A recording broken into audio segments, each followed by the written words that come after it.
Isang kilos protestang isinagawa ngayon ng mga tsuper ng grupong Manibela sa gilid ng Pasig Mega Market dito sa Pasig City.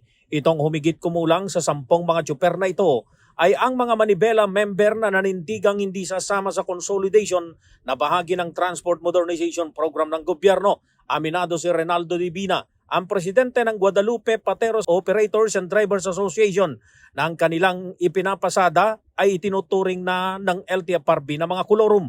At dahil sa natapos ng deadline ng consolidation at mga kolorum na, ay hindi na sila papayagan pang mamasada at huhuliin na ng LTO, LTFRB at PNP HPG sa mga kalsada sa susunod na mga araw. Pero giit ni Divina, patuloy pa rin silang mamamasada kahit na sila'y huhuliin dahil ito raw ang utos sa kanila ng kanilang leader na si Mar Balbuena. Gagawa kung yun po ang gusto ng gobyerno, pero babiyahe pa rin po kami. Babiyahe pa rin kayo. Opo. Pag hinuli, Babiyahe pa rin po. Pag ginuli, di kanina nila lahat ang jeep namin.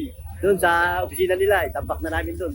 Ito ang tagabili na ni Chairman Mar Balbuena. wala namang apektadong mga mananakay dahil iilan lamang ang nagkikilos protesta habang madami ang bilang ng mga modern at traditional jeepney na nagsasakay ng pasahero patungo sa Pasig Quiapo, Pasig Bagong Bayan Taguig, Guadalupe Pateros at iba pang mga ruta.